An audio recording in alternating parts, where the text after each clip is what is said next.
Ya Rabbana a'tarafna bi'annana iqtarafna wa anna La tuqra'u fi amrin asirin.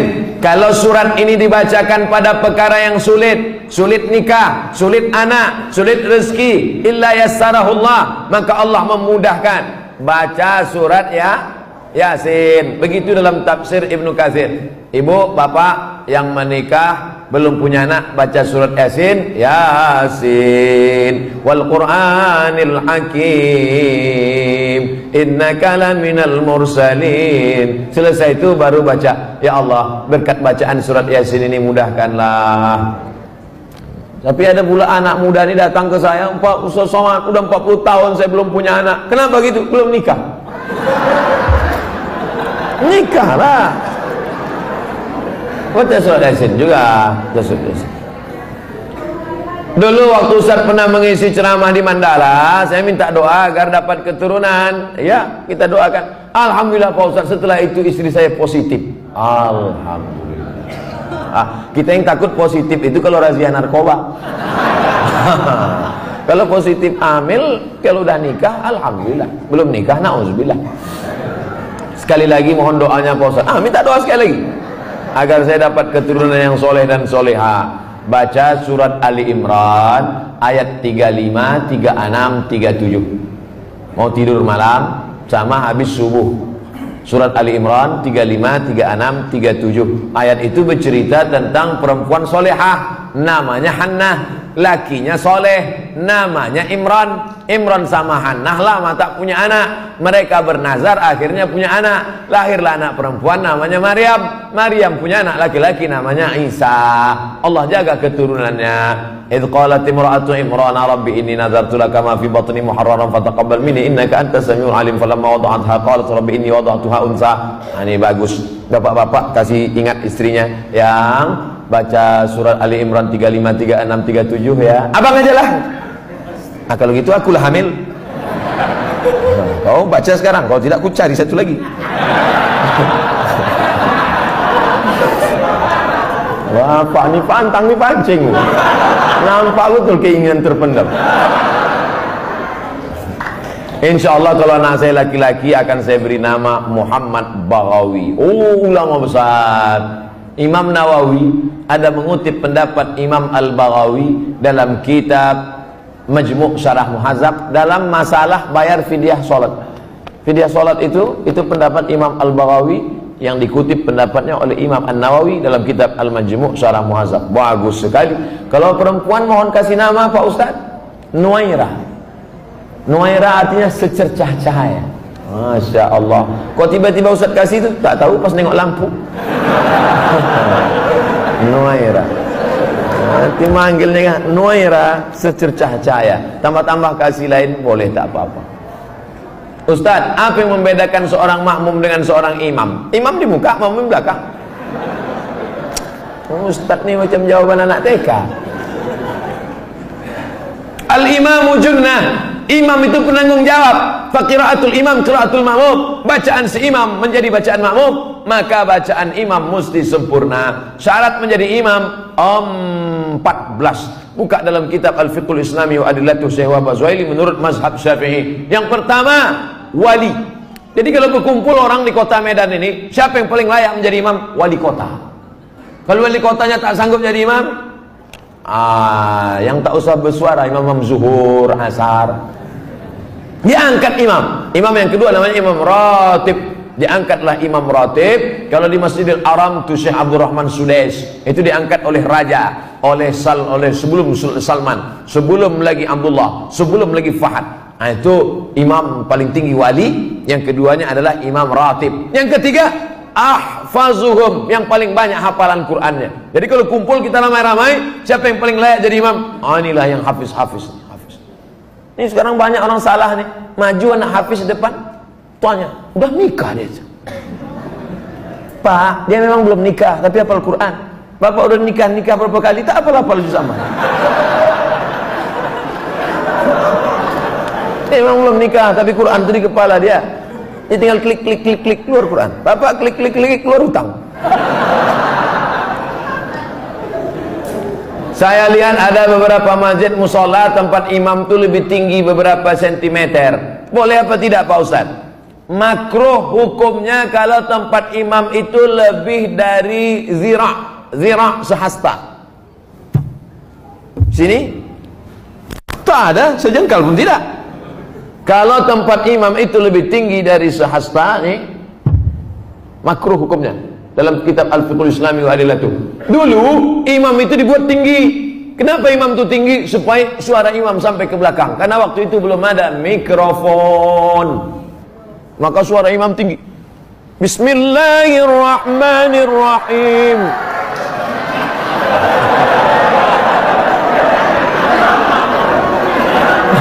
Ore kata makmum. Jadi kalau saya kira tak ada di Medan ini tempat imam lebih dari sehasta, kecuali Idul Adha, Idul Fitri ya. Tapi kalau yang imam-imam ratib di masjid tak sampai. Kalau sekedar dibangunnya segini tak apa-apa, supaya nampak imam. Karena ada juga makmum tuh yang menengok, mana imamnya, mana imamnya. Nah, tak mancing-mancing aja. Kita lanjutkan. Ustadz, saya tinggal di masjid sudah lebih 6 tahun, sejak 2012.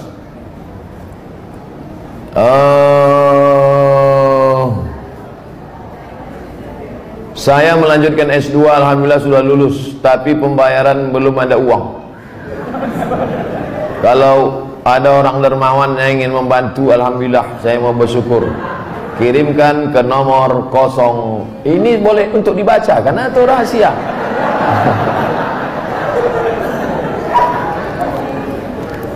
Man kharaja fi talabil ilmi, orang yang menuntut ilmu fahuwa fisabilillah, maka dia fisabilillah sampai dia pulang ke rumah. Jadi bapak ibu yang menolong orang berjihad fisabilillah, man jahaza ghazian faqad ghaza. Siapa yang menolong orang jihad sama dengan pergi jihad. Makanya Utsman bin Affan dia tak ikut perang Badar. Utsman bin Affan tak ikut perang Badar, tapi namanya tercatat. Kenapa? Karena dia membelikan kuda, membelikan tombak, membelikan anak panah. Jadi yang punya kelebihan rezeki, santuni anak yatim, makin tinggi strata pendidikan. S1, LC, S2, MA, S3, ini berikan. Duit banyak disimpan itu apa? Bapak simpan banyak, simpan, pelit, kedekut, bakhil, simpan, mati. Habis dia ambil ibu, nikah dia sama brownies. Untuk apa simpan duit? Tak ada orang mati buat duit. Simpan, ibu pun gitu juga. Pelit, simpan, mati. Dia ambil bapak, kawin sama anak gadis. Ada duit keluarga, kasih, ini nomor, ada nomor. Brownies, berondong manis. Semoga Tuan Guru diberikan keberkahan, amin, amin. Bolehkah kita menjamak sholat ketika melakukan operasi? Syarat jamak qashar 89 km dari Pekanbaru ke Medan, 600 km. Pekanbaru ke Medan 600 km. Kalau tak percaya ukur sendiri. Itu maka saya jamak qashar tadi. Asar 2 rakaat. Tapi boleh jamak tidak pakai qashar. Hadis riwayat Abdullah bin Abbas, hajat sangat tinggi, bapak dokter spesialis, operasi jam 11, selesai jam 5. Jam 11 tadi operasi, selesai jam 5. Zuhurnya kemana? Jamak takhir, tidak pakai qashar. Zuhur 4 rakaat, asar 4 rakaat. Yang mengoperasi tak bisa diganti dengan dokter lain, memang dia aja sendiri. Banyak kabel-kabel dalam, harus salah potong. Kalau sampai digantikan dokter lain, bingung dia. Mana salah sambung pula, koslet. Yang mengoperasi, bagaimana dengan yang dioperasi? Begitu juga, operasi tulang belakang, operasi kulit. Jam berapa mulai operasinya? Jam 6 sore.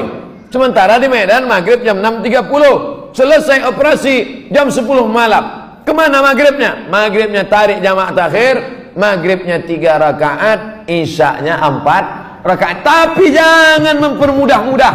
Ini banyak ini operasi tingkat tinggi. Ini nikah pun main jamak juga. Nikah tak sholat zuhur tuh duduk di pelamin.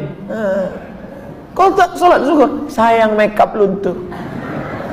Tak ada rukhsah, tetap sholat zuhur, tetap sholat. Di setel jam 12.30 duduk di pelaminan. Stop jam 5 supaya zuhurnya tetap sholat pada waktunya dan asarnya tetap. Tapi kalau operasi ini memanglah operasi ini lama, baik yang mengoperasi maupun yang dioperasi. Karena apa? Darurat tingkat tinggi. Kita doakan anak-anak kita jadi dokter insyaallah. Kenapa begitu? Dokter ini duitnya banyak, kerjanya tak berat. Buka-bukaan mulut orang, 5 juta.